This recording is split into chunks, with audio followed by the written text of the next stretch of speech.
शुरू करें, आवाज नहीं करना, ध्यान से देखना। निर्देशांक ज्यामिति शुरू कर रहे हैं अपन। निर्देशांक ज्यामिति, कोऑर्डिनेट ज्योमेट्री बोलेंगे इसको, कोऑर्डिनेट ज्योमेट्री। होता क्या है इसमें कि सबसे पहले स्टार्टिंग पूरी क्लियर कर लेना अपनी। इसमें दो नाम तो मैं सुनाई देंगे, एक नाम होगा भुज और एक नाम होगा कोटि। कोटि, इस कोटि को भुजमान भी बोलते हैं, ध्यान रखना, भुज अलग है और भुजमान अलग है। भुज कोटि, कोटि को हम भुजमान भी बोलते हैं। क्या चीज़ होती है जी? जैसे मान लो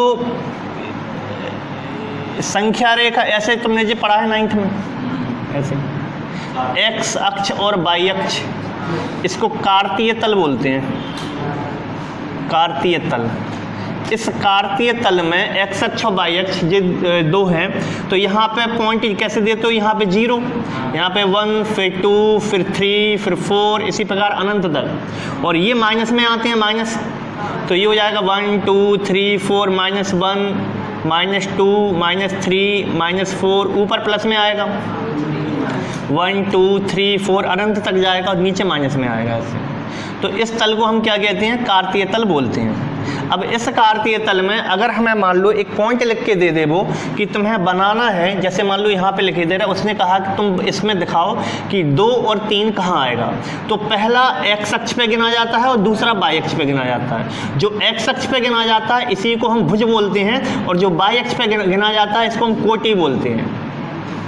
ठीक है, कैसे बनेगा पॉइंट? देखो, एक्स अक्ष पे सबसे पहले प्लस का चाहिए कि माइनस का? तो प्लस का चाहिए, तो 2 इधर आओगे। फिर वाई अक्ष पे 3 जाना है, तो यहाँ जाओगे, तो यहाँ वो पॉइंट मिलेगा, और इस पॉइंट का नाम है 2 और 3। ये एड्रेस होता है उसका, 2 और 3 बनाने का तरीका होता है। जैसे मान लो इसको बनाना है, जैसे उसने पूछ लिया बताओ माइनस के 2 और प्लस का, माइनस के 2 और प्लस का 2 या प्लस का 1 मान लो। अब कैसे बनेगा? तो माइनस के 2 एक्स पे क्या आओगे? माइनस के 2 और प्लस का 1, यानी यहाँ वो पॉइंट मिलेगा माइनस का 2 और प्लस का 1। आ रही बात समझ में? ये पूरा तल कार्तीय तल कहलाता है, ये एक्स अक्ष कहलाता है, ये वाई अक्ष कहलाता है। पहला वाला भुज कहलाता है, दूसरा वाला भुजमान कहलाता है या कोटि कहलाता है। इस भुज को इंग्लिश में एब्सिसा भी बोलते हैं, ABSCISS। स्पेलिंग देख लेना कहीं गलती ना हो। और कोटि को क्या बोलते हैं? ऑर्डिनेट। ऑर्डिनेट, कोटि को ऑर्डिनेट बोलते हैं। तो ये भुज और भुजमान का मतलब है, भुज किसे कहते हैं और कोटि किसे कहते हैं या भुजमान किसे कहते हैं, वो क्लियर होना चाहिए। पहला वाला भुज कहलाता है जो एक्स अक्ष को निरूपित करता है, दूसरा वाला भुजमान कहलाता है या कोटि कहलाता है जो वाई अक्ष को निरूपित करता है। इस पर पॉइंट बनाते कैसे हैं? ऐसे बनाते हैं। जैसे कि मान लो हमने तुमसे पूछा कि तुम बनाओ माइनस का 2 और माइनस का 3। हमने कहा कि तुम बनाओ माइनस का 2 और माइनस का 3, तो कैसे बनेगा? माइनस का 2 सबसे पहले इधर आओगे, अब माइनस का 3 नीचे जाओगे क्योंकि माइनस तो नीचे है, तो इसी की सीध में नीचे जाओगे, यहाँ पे वो पॉइंट मिलेगा, तो इस पॉइंट का नाम हो जाएगा माइनस का 2 और माइनस का 3। अगर हमने कहा प्लस का 2 और माइनस का 3, तो प्लस का 2 यहाँ जाओगे, माइनस का 3 यहाँ आओगे, तो प्लस का 2 माइनस का 3 यहाँ मिलेगा। तो याद रखना, पहला वाला भुज कहलाता है, दूसरा वाला भुजमान कहलाता है। इसमें तो वैसे ज़्यादातर सबको पता है, अगर कुछ नहीं पता है तो लिख लो इसमें, और जो पता है वो छोड़ दो। सब बातें बेसिक ही थी, पुरानी बातें हैं, इसमें कुछ नया नहीं। यहाँ पे ई है लास्ट में, अच्छा ए ही है, हाँ वही हम कह रहे हैं, स्पेलिंग देख लेना कहीं दिक्कत ना हो।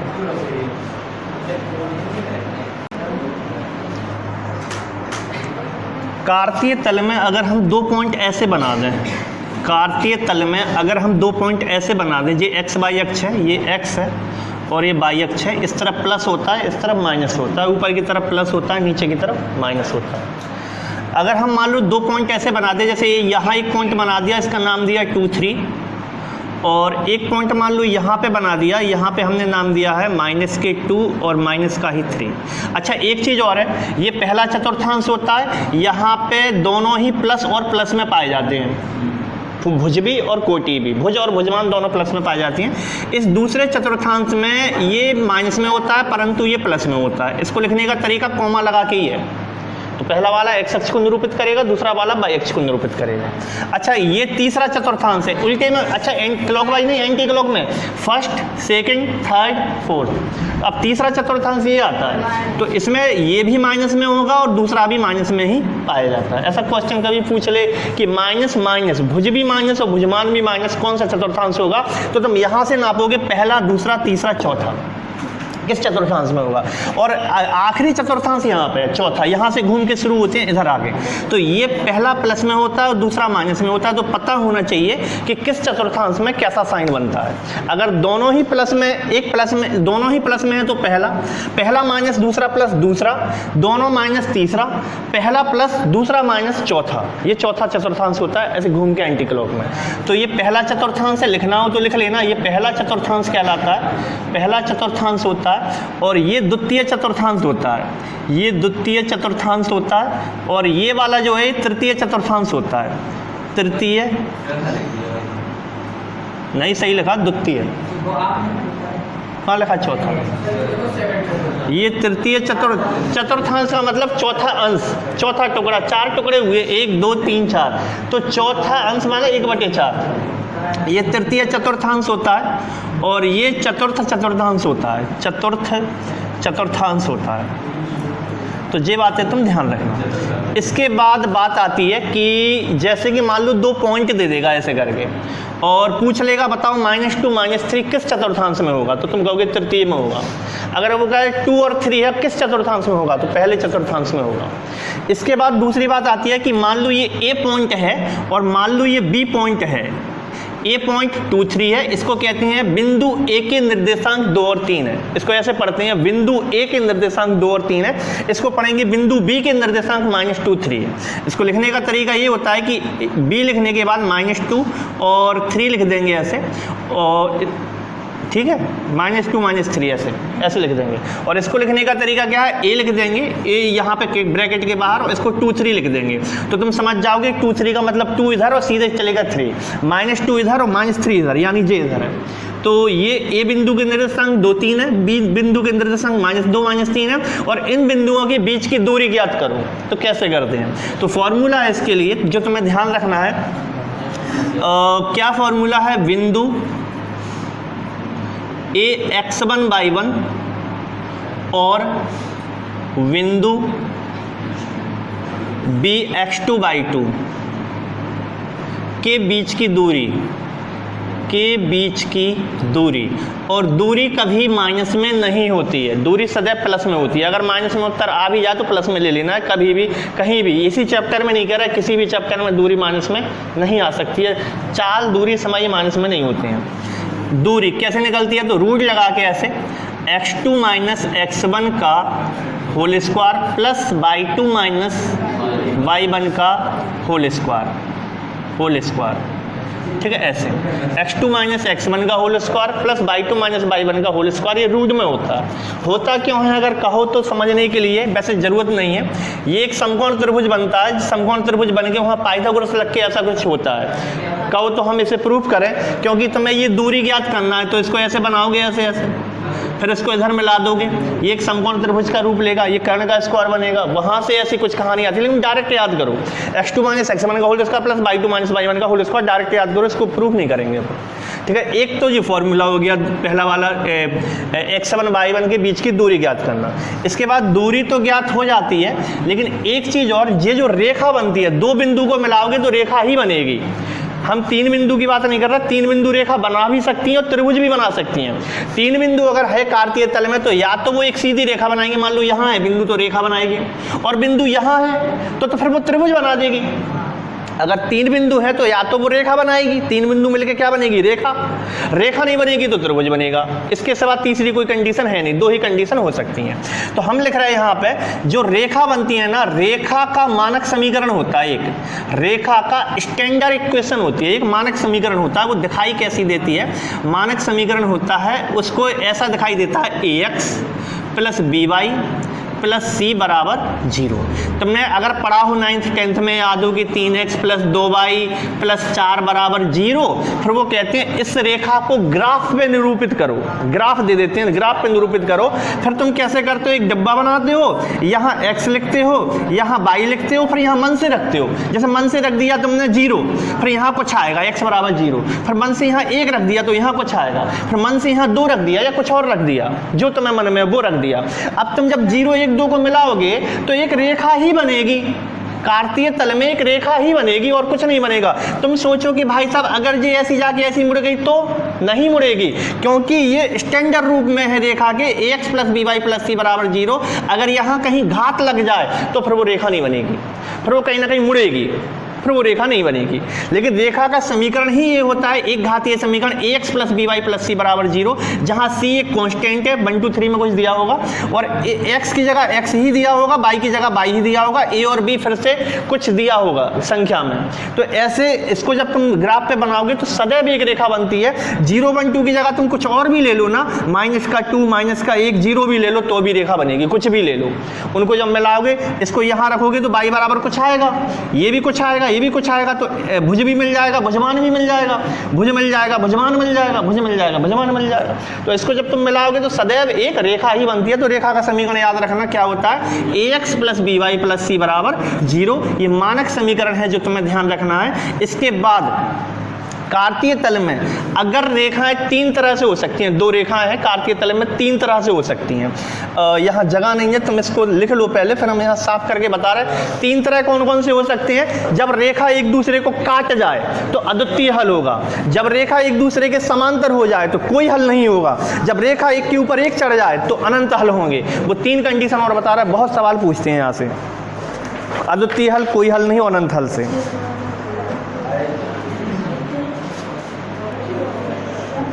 देखो इसके बाद हम 3 कंडीशन बता रहे हैं, तीनों को बड़े ध्यान से देखना। जैसे कि मान लो ये कार्तीय तल है, ये पहली कंडीशन है, और इस कार्तीय तल में एक रेखा बना दी हमने ऐसे, और एक और रेखा बना दी हमने कहीं मान लो ऐसे। तो समीकरण कैसा बन रहा होगा, मान लो इसका हम नाम दे रहे हैं, पहली वाली रेखा का हम नाम दे रहे हैं a1x plus b1y plus c1 बराबर 0, ये रेखा है। और दूसरी रेखा का नाम हम दे रहे हैं, मान लो a2x plus b2y plus c2 बराबर 0। आ रही बात समझ में? कोई भी संख्या हो सकती है यहाँ पे, जैसे कि मान लो ऐसा एग्जाम्पल दें तो मैं तो 3x प्लस 4y प्लस 5 बराबर 0, एक रेखा जो हो गई। और दूसरी रेखा हो सकती है मान लो 7x प्लस 13y प्लस 8 बराबर 0, एक रेखा जो हो गई। तो 2 रेखाएं हो सकती हैं। तो हम कैसे पता करें कि ये रेखा एक दूसरे को काटेंगी या समांतर हो जाएंगी या फिर एक के ऊपर एक चढ़ जाएंगी? यही कंडीशन हो सकती है, या तो वो समांतर हो सकती हैं या फिर वे काटेंगी एक दूसरे को, काटेंगी नहीं तो एक के ऊपर एक चढ़ जाएंगी, यही कंडीशन हो सकती हैं। तो इसको निकालने का नियम है कि हम कैसे पता करें कि ये काट रही हैं कि नहीं काट रही हैं। तो अगर ये रेखा एक दूसरे को काटें तो हम लिखे दे रहे हैं, अगर कार्तीय तल में रेखाएं एक दूसरे को काटें, एक दूसरे को प्रतिच्छेद करें, एक दूसरे को काटें तो अद्वितीय हल होगा, तो अद्वितीय हल होगा। अद्वितीय हल का मीनिंग है, अद्वितीय को कहते हैं यूनिक, यूनिक सॉल्यूशन होगा। यूनिक का मतलब उस जैसा कोई हल नहीं होगा, एक ही हल होगा, एक हल होगा। अद्वितीय माने एक, दुनिया में एक ही है, सबसे अलग है, यूनिक है, तो उसको यूनिक सॉल्यूशन बोलते हैं। इसका मीनिंग हो जाएगा यूनिक सॉल्यूशन होगा, यूनिक सॉल्यूशन होगा। अद्वितीय हल का मीनिंग है यूनिक सॉल्यूशन होगा, यानी एक हल होगा। कहाँ होगा वो हल? यहाँ होगा वो हल, यहाँ x और y के मान निकलेंगे। जो x और y के मान यहाँ निकलेंगे, जहाँ इसने काटा है वहाँ x और y निर्देशांक निकालना ही अद्वितीय हल है, वही x और y के निर्देशांक ज्ञात करना अद्वितीय हल है। तो कैसे पहचाने कि अद्वितीय हल होगा? तो तुम कहोगे अगर a1 बटे a2 बराबर नहीं हो रहा है b1 बटे b2 तो x का भी मान निकलेगा और y का भी मान निकलेगा। कहाँ पे? जहाँ इनने काटा है उस वहाँ पे। कैसे निकलेगा भाई साहब? तो ये जो समीकरण तुम्हें सामने दिखाई देंगे ना, इन दोनों में विलोपन लगा देना। तो विलोपन विधि से जो x का मान निकलेगा और y का मान निकलेगा, विलोपन तो आती है, विलोपन विधि से जो x और y के मान निकलेंगे वो इसके निर्देशांक होंगे, जहां इसने प्रतिच्छेद किया है, काटा है, उसी को अद्वितीय हल कहते हैं। नहीं आई समझ में? ये दो समीकरण दिए होंगे, समीकरण नंबर 1, समीकरण नंबर 2, दोनों में विलोपन लगाने पर x का मान मिलेगा, y का मान मिलेगा, वो यहाँ के निर्देशांक होंगे, उसी को हम अद्वितीय हल बोलेंगे, उसी को हम अद्वितीय हल बोलेंगे। और ये सदैव कब होगा? जब a1/a2 बराबर नहीं हो रहा है b1/b2, तो कह देंगे अद्वितीय हल होगा। ये पहली कंडीशन है जब अद्वितीय हल होता है। दूसरी कंडीशन क्या है भाई साहब इसकी? दूसरी कंडीशन समझना ध्यान से। दूसरी कंडीशन है जब दो रेखाएं एक दूसरे के समांतर हो जाएं। तो हम कार्तीय तल बना रहे हैं, जैसे कि एक कार्तीय तल है x अक्ष और y अक्ष का, एक रेखा यहाँ पे है और एक रेखा और है, वो इसी के समांतर हो जाए ऐसे ऐसे। तो पहली एक रेखा का नाम हम दे रहे हैं a1x plus b1y plus c1 बराबर 0, और दूसरी रेखा का नाम हम दे रहे हैं a2x plus b2y plus c2 बराबर 0। ये दो रेखाएं समांतर हैं।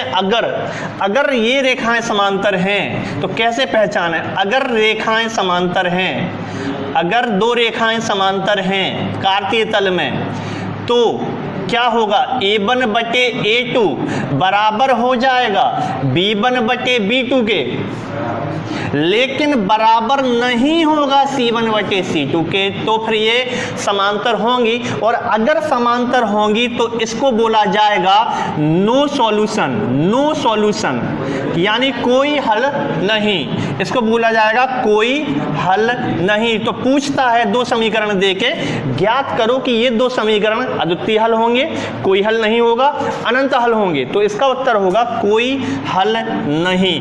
कोई हल नहीं क्यों भाई साहब? जब ये कहीं टकराई नहीं है तो हल निकलेगा कैसे? हल तो वहां माना जाएगा जब दो रेखाएं टकराएं, x अक्ष और y अक्ष के मान तो वही निकलेंगे। अब इसमें कहीं टकराई है नहीं, और अगर समांतर है तो भविष्य में भी नहीं टकराएंगी। तो हम कैसे पता करें? a1/a2 बराबर हो जाए b1/b2, लेकिन बराबर नहीं होना चाहिए c1/c2, तो हम कहेंगे ये कोई हल नहीं है, यानी इसको बोलते हैं नो सॉल्यूशन। ये नो सॉल्यूशन की कंडीशन होती है। इसके बाद तीसरी और आखिरी बात है, इसके बाद तीसरी और आखिरी बात है कि अगर रेखाएं एक के ऊपर एक चढ़ जाएं, अगर रेखाएं एक के ऊपर एक चढ़ जाएं तो क्या होगा? जैसे मान लो हम एक कंडीशन बना रहे हैं, ये कंडीशन बना रहे हैं, इसमें आ रहा है कैमरे में जी। अगर हम एक कंडीशन बनाएं, हाँ आ रहा, अगर तो इसमें दो रेखाएं हो जाएंगी। कैसी हो जाएंगी वो दो रेखाएं? दो रेखाएं का मतलब एक के ऊपर एक चढ़ जाए। पहली रेखा ये है और इसी के जस्ट ऊपर चढ़ी चढ़ी एक रेखा और आई ये। अब हम तुमसे पूछें कि कितने हल होंगे, तो तुम कहोगे हल ही हल है, यहाँ भी हल है, यहाँ भी हल है, हल ही हल, बहुत हल है, अनंत हल है। और रेखा है तो अनंत तक जाएगी, इस तरफ भी उस तरफ भी, तो अनंत हल मिलेंगे। इसकी कंडीशन कौन सी है? अनंत हल। तो अनंत हल, कोई हल नहीं, अद्वितीय हल, यूनिक सॉल्यूशन, दो सॉल्यूशन, इसके कई सॉल्यूशन। इसके बाद इसमें क्या क्या कंडीशन बनती है? तो इसके दो समीकरण हैं, जैसे कि मान लो a1x plus b1y plus c1 बराबर 0, और एक और समीकरण हमने तुम्हें दे दिया कि एक समीकरण और है इसी का जो ऊपर है a2x plus b2y plus c2 बराबर 0। तो अगर रेखा संपाती है, संपाती माने एक के ऊपर एक चढ़ी हैं, अगर रेखाएं संपाती हैं, अगर रेखाएं संपाती हैं तो क्या होता है? तो होता है a1/a2 बराबर b1/b2 बराबर c1/c2, यानी a1/a2 का जो अनुपात आएगा वही अनुपात कट पिट के b1/b2 का आएगा, और वही अनुपात कट पिट के c1/c2 का आएगा। तो समझ जाना ये दो रेखाएं नहीं है, एक ही रेखा है। ये दो रेखाएं नहीं है, एक ही रेखा है जो एक के ऊपर एक चढ़ी है। अगर इनका अनुपात कट पिट के समान आ जाए तो इसको बोलते हैं अनंत हल का हो जाना, इसी को बोलते हैं अनंत हल का हो जाना। इसमें तीनों पॉइंट को बड़े ध्यान से समझ के लिख लेना कि अनंत हल की कंडीशन है a1/a2 बराबर b1/b2 बराबर c1/c2, अद्वितीय हल किया a1/a2 पर b1/b2 बराबर नहीं होगा, और कोई हल नहीं किया a1/a2 बराबर तो है b1/b2 के पर बराबर नहीं है c1/c2 के, जहां ये दो रेखाएं होती हैं a1x b1y c1 बराबर 0, a2x b2y c2 बराबर 0, ये दो रेखाएं होती हैं। इसको लिखो।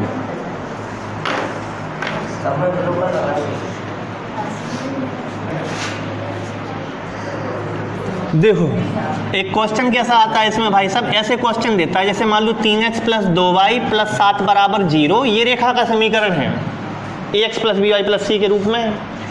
और दे देगा वो, जैसे मान लो उसने दे दिया है 4x + 7y + 9 = 0, और तुमसे कितने तरीके से सवाल पूछेगा, ये दो समीकरण देके वो कहेगा कि यदि दो रेखा के समीकरण क्रमशः जे और जे हैं तो ज्ञात करो, बताओ कि ये अद्वितीय हल होंगे, कोई हल नहीं होंगे, या अनंत हल होंगे। तो हम अद्वितीय हल कैसे पता करें, a1/a2, b1/b2, c1/c2। तो क्या ये बराबर हो रहा है? अगर ये बराबर नहीं है तो अद्वितीय हल है, और अगर ये बराबर हो जाते और ये बराबर नहीं होते तो कोई हल नहीं है, और अगर तीनों बराबर हो जाते तो अनंत हल है। तो ये अनुपात से पता चलेगा हमें। तो फिलहाल इसका आंसर क्या है, 3/4 बराबर नहीं है 2/7, तो कैसा हल हो जाएगा, अद्वितीय हल हो जाएगा। दूसरी कंडीशन क्या बन सकती है, जैसे मान लो सवाल दे दे 3x + 2y + 7 = 0, और यहाँ दे दे 6x + 4y + 9 = 0, तो तुम कैसे कहोगे 3/6 बराबर 2/4 बराबर 7/9। तो ये तो देखो 1/2, ये भी 1/2, तो ये तो बराबर है, पर ये बराबर नहीं है, तो कैसा हल हो जाएगा, कोई हल नहीं होगा। सवाल में ऐसे भी पूछता है कि दो समीकरण दे रखे होंगे, सवाल में ऐसे भी पूछता है कि दो समीकरण दे रखे होंगे, वो कहेगा बताओ ये दोनों रेखाएं एक दूसरे को काटेंगी, एक दूसरे के समांतर हो जाएंगी, एक दूसरे के संपाती हो जाएंगी, वो नहीं पूछेगा तो अद्वितीय हल क्या है, वो कहेगा दो रेखाएं ज्ञात करो कि एक दूसरे को काटेंगी, समांतर होंगी या संपाती होंगी। तो इसमें क्या होगा, समांतर होंगी, संपाती नहीं होंगी, काटेंगी भी नहीं, ये समांतर की कंडीशन है। तो पता होना चाहिए समांतर माने कोई हल नहीं है, काटना माने अद्वितीय हल है, और एक के ऊपर एक संपाती माने अनंत हल है, अनेक हल है। तो ये हो जाएगा, ठीक है। और सवाल कैसे पूछता है, जैसे इसी सवाल में वो ये पूछेगा बताओ इसका ये दिए गए समीकरण का अद्वितीय हल है, तो वो अद्वितीय हल क्या है, तो इनमें विलोपन लगा देना, x का मान और y का मान निकाल लेना, जो निकलेगा वही इसका उत्तर हो जाएगा। x और y का मान ऐसे दिया होगा, हो सकता है इसका जो भी उत्तर निकल रहा हो एक यहाँ ऐसे लिखा होगा, आ रही बात समझ। तो अद्वितीय हल ऐसे निकल जाता है, अद्वितीय हल ही निकाल सकते हैं, अनंत हल नहीं निकलेगा। बहुत सारे हल अनंत हल माने तो वो थोड़ी निकलेंगे, कोई हल नहीं निकलेगा। इसके बाद अगला पॉइंट समझो, अगला पॉइंट समझो ध्यान से। तुमने दूरी निकालना सीख ही लिया, रेखा वाली बात हो ही गई। इसके बाद आता है कि यदि कार्तीय तल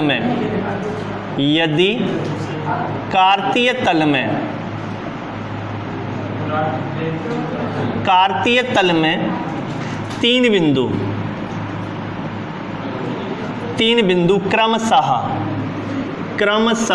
a x1 y1 b x2 y2 और c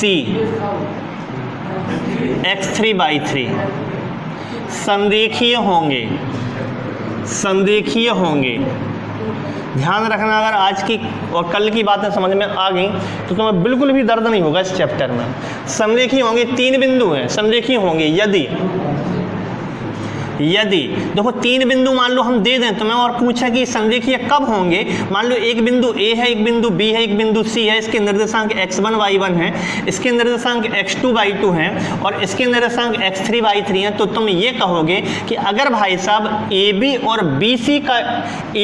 BC का टोटल AC के बराबर आ जाए, यानी छोटे छोटे टुकड़े, छोटा टुकड़ा एक तो AB हुआ, एक छोटा टुकड़ा BC हुआ, कैसे निकलेगा, AB की दूरी निकाल लोगे x2 - x1 का होल स्क्वायर y2 - y1 का होल स्क्वायर रूट में। तो AB की दूरी निकाल लोगे, BC की दूरी निकाल लोगे, AC की दूरी निकाल लोगे, तो जो बड़ी दूरी निकलेगी वो छोटी छोटी दूरी के योग के बराबर आ जाए, तो ये कैसे होंगे, संरेखीय होंगे। आ रही बात समझ में। तो पहली कंडीशन है इसकी कि अगर मान लो AB + BC बराबर AC आ जाए, जहां AC क्या है, सबसे बड़ी दूरी है, यानी AB की दूरी निकालेंगे सूत्र लगा के, BC की दूरी निकालेंगे सूत्र लगा के और AC की दूरी निकालेंगे सूत्र लगा के। तो जो बड़ी दूरी आएगी वो छोटी छोटी दूरी के जोड़ के बराबर आ जाए तो हम कहेंगे संरेखीय है। या फिर हम कैसे पता करते हैं, दूसरी कंडीशन कि जो इसको हम मानेंगे त्रिभुज ABC का क्षेत्रफल अगर 0 हो जाए, देखो 3 बिंदु है तो 2 ही कंडीशन बनेगी, या तो वो लंबाई होगी या फिर वो त्रिभुज होगा। हमने 3 बिंदु बना दिए, रेखा बन गई। हमने 3 बिंदु बना दिए, त्रिभुज बन गया। और कुछ बन सकता है क्या? 3 बिंदु से या तो रेखा बन सकती है या फिर त्रिभुज बन सकता है। तो हम क्या कह रहे हैं, अगर तुम एक काम करो, त्रिभुज ABC का क्षेत्रफल निकाल लो, और अगर वो 0 आ जाए तो हम कह देंगे वो त्रिभुज ABC का क्षेत्रफल हो नहीं रहा, बिंदु 3 है, तो मतलब ये रेखा में है, एक सीधी रेखा हो जाएगी वो। तो ये 2 कंडीशन हो जाएंगी। अब त्रिभुज का क्षेत्रफल निकलता कैसे है, इस फॉर्मूले को लिख रहे हैं। निर्देशांक ज्यामिति में जब निर्देशांक दिए हों और वो पूछ रहा हो कि त्रिभुज ABC का क्षेत्रफल ज्ञात करो, तो हम कैसे ज्ञात करेंगे उसकी बात कर रहा है। तो इसको लिखेंगे थोड़ी देर में, पहले इसको नोट करो। त्रिभुज ABC का क्षेत्रफल कैसे निकलता है उसे बता रहे हैं।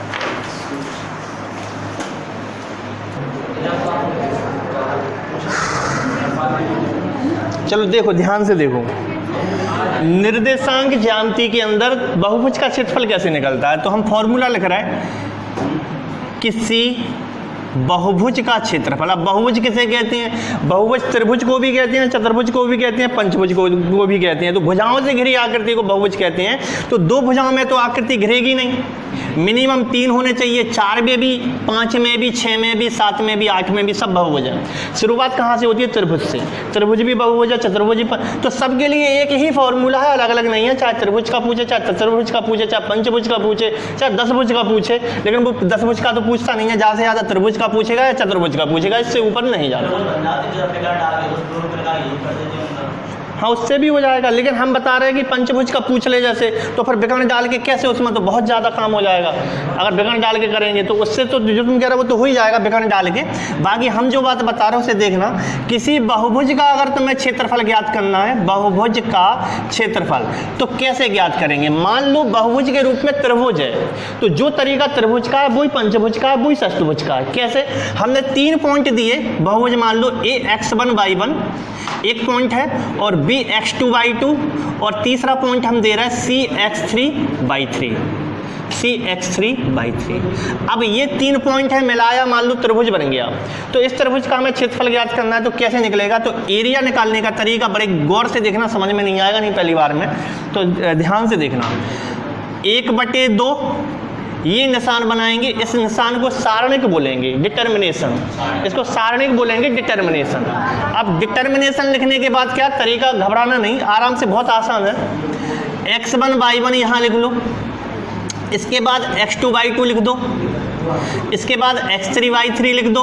और ध्यान रखना, जो पहले लिखा है वो एक बार लास्ट में और लिखना पड़ेगा, और क्रमशः ही लेना है, क्रमशः ही लेना है तुम्हें। अब पहले जो लिखा है X1Y1, जो उसने क्रमशः कहा था, तो X1Y1 जो पहले लिखा है उसको एक बार लास्ट में भी लिख दो। ऐसे बात समझ पा रहे हैं हम क्या कह रहे हैं? ये तो लिखने का तरीका हो गया। अब निकलेगा कैसे इसका आंसर?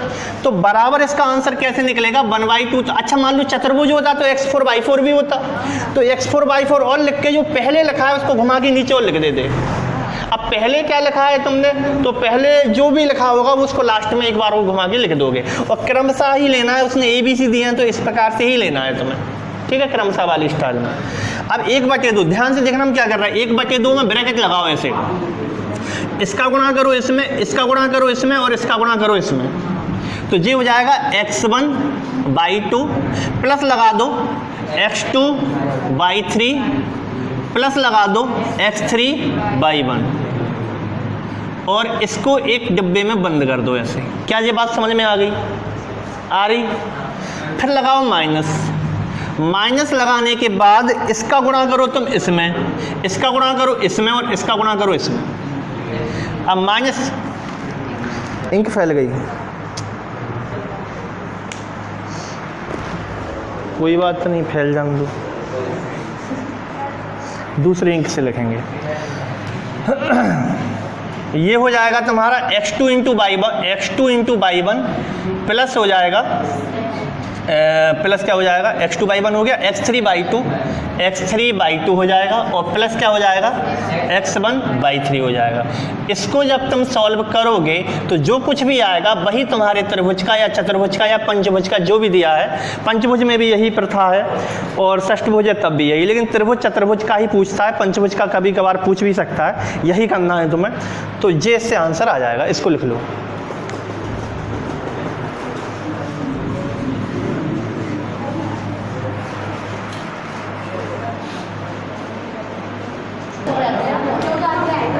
इसके बाद अगली चीज आ रही विभाजन सूत्र।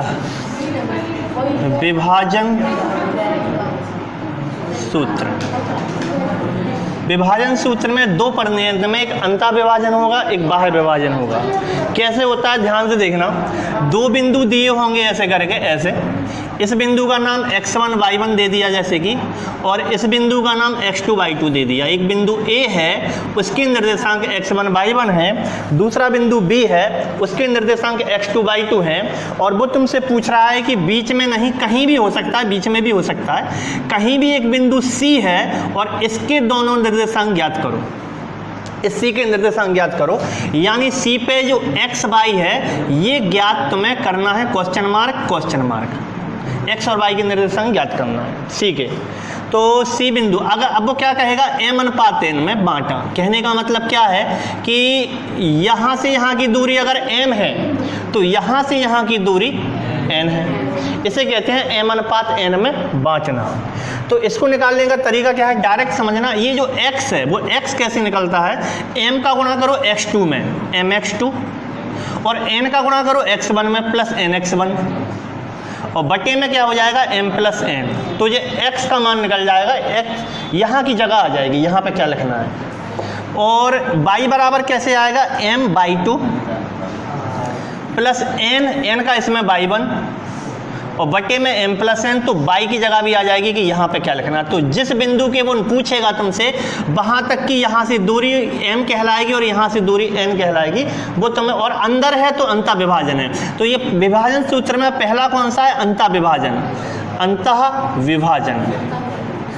विभाजन। इसके बाद होता है बाह्य विभाजन। तो ये दोनों तरीके, दोनों फॉर्मूला ध्यान रखना। इसके बाद बाह्य विभाजन का होगा, तो बाह्य विभाजन में केवल इतना याद रखना है कि जहाँ प्लस है वहाँ माइनस हो जाएगा, क्योंकि ये विभाजन बाह्य होगा। जैसे मान लो दो बिंदु A और B हैं, ये A x1y1 है और ये बिंदु B x2y2 है, और तुमसे पूछ रहा बताओ ये C है और यहाँ पे x और y के मान ज्ञात करो। यहाँ पे पूछ रहा है क्वेश्चन मार्क। तो यहाँ से यहाँ की दूरी m दी जाएगी और यहाँ से यहाँ की दूरी n दी जाएगी, लेकिन n जब इस तरफ है तो प्लस में लेते हैं और n उस तरफ में चला जाए तो माइनस में हो जाएगा। तो n को काय में लेना है, माइनस में। अब जो n माइनस का है तो यहाँ माइनस बन जाएगा, और n यहाँ भी माइनस का बनेगा तो यहाँ भी माइनस का बन जाएगा। तो तुम्हें तो याद रखना है केवल कि अगर बाह्य विभाजन है, बाहर कहीं बिंदु है और वहाँ तक कि यहाँ से यहाँ की दूरी m, यहाँ से यहाँ की दूरी n है, या फिर वो ऐसे कह दे कि बाह्य विभाजन m/n में होता है बाह्य, तो यही फॉर्मूला माइनस में बन जाएगा। और अगर अंतः विभाजन होता है m/n में तो यही फॉर्मूला प्लस में बन जाएगा। तो यहाँ पे x और y का मान कैसे निकलेगा, तो x बराबर यही फॉर्मूला mx2 माइनस nx1 बटे में m-n, क्योंकि n माइनस में लेना है और इस तरफ था तो n प्लस में लेना है। इसके बाद y बराबर है m/2 माइनस n/1 बटे में m-n। तो ये विभाजन सूत्र है। एक और याद रखना इसी में कि अगर मान लो एक लाइन दे दे ऐसे, ये a x1y1 है और ये b x2y2 है। ध्यान से सुनना हम क्या कह रहा है। और वो पूछे कि मध्य में है, मध्य में, जस्ट अंदर है मध्य में, और यहाँ मध्य में निर्देशांक ज्ञात करो x और y के, तो तुम ये कह देना ये 1:1 है। मध्य में मतलब m का मान भी 1 है, n का मान भी, मतलब m/n क्या हो जाएगा, 1:1 नहीं हो जाएगा। जस्ट बीच में है तो ना तो 2:3 ना 3:4 बराबर है। तो ये जितनी 10 है मान लो, तो ये भी 10 है, तो 10:10 क्या होगा, 1:1। ये 100 है तो ये भी 100 है, 100:100 क्या होगा, 1:1। तो इसमें हम क्या फॉर्मूला लगाएंगे, डायरेक्ट याद रखना m भी 1 n भी 1, तो x1 प्लस x2 1 और 1 2, तो सीधी सी बात एवरेज हो जाएगा। अगर हम x का मान निकालें यहाँ पे मध्य में है तो x1 प्लस x2 बटे 2 और y बराबर हो जाएगा y1 प्लस y2 बटे 2। क्यों हो जाएगा? क्योंकि m और n दोनों एक एक लिए जाएंगे वहाँ पे। तो डायरेक्ट इसका भी यूज होता है बहुत ज़्यादा कि अगर मध्य में है, अंदर है, मध्य में है, तो निर्देशांक क्या होंगे? x1 प्लस x2 बटे 2 होंगे और y1 प्लस y2 बटे 2 होंगे। इसको लिख लो, ध्यान से सुनना। बात काहे की चल रही है यहाँ पे? प्रवणता की। प्रवणता, स्लोप।